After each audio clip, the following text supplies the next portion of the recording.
இறையேசுவில் அன்பார்ந்தவர்களே, இறை அலை என்னும் ஊடகம் வழியாக உங்களை சந்திப்பதில் பெரும் மகிழ்ச்சி அடைகின்றேன். இன்று தாய் திரு அவையானது தூய கன்னிமரியாளின் அமல உறுப்பு பெருவிழாவினை கொண்டாடுகின்றது. இந்த விழாவானது கிபி 12ஆம் நூற்றாண்டிலிருந்து கொண்டாடப்படுகின்றது. இவ்விழா மரியா மாசு மறுவற்றவர்கள், மாசற்ற தாய் என்பதையும் தூய்மையையும் எடுத்துரைக்கின்ற விதமாக அமைகின்றது.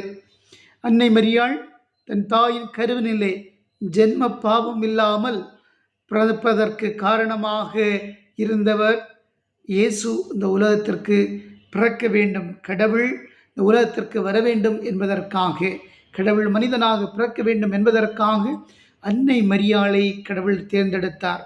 வார்த்தை மனுவானார், நம்மிடையே குடிகொண்டார். இதற்காகவே அன்னை மரியாள் தன்னையே அர்ப்பணித்தவர்களாக இருந்தார்கள். ஏனென்றால் வானதூதர் அன்னை மரியாளிடம் தோன்றி கடவுளின் அருளை பெற்றவரே என்று வாழ்த்தி கூறி இந்த உலகத்திற்கு மீட்பரை கொண்டு வர வேண்டும் என்ற அழைப்பினை தந்தபோது இது எங்கனம் நிகழும் என்ற கேள்வியினை எழுப்பினார்கள். அந்த நேரத்திலே வானதுடைய பதிலானது, மரியா, தூயாவி உம்மீது வரும், உன்னத கடவுளின் வல்லமை உம்மீது நிழலிடும் என்ற வாக்கினை கொடுக்கின்றார். உலக மீட்புக்காக தன்னை அர்ப்பணிக்கின்றார்கள் அன்னை மரியாள். 1854ஆம் ஆண்டு திருத்தந்தை 9ஆம் பத்திநாதர் மரியா பாவக்கரையின்றி கருவிலே தோன்றினார்கள் என்ற விசுவாச பிரகடனத்தை அறிவித்தார்கள்.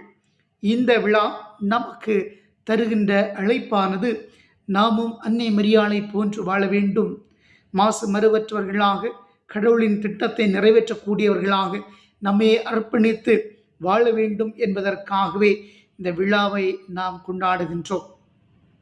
எவ்வாறு அன்னை மரியாள் தூய ஆவினால் ஆட்கொள்ளப்பட்டு இறை திட்டத்தை நிறைவேற்ற தன்னை கையளித்தார்களோ, அதுபோன்று நாமும் தூய ஆவினால் வழிநடத்தப்பட வேண்டும்.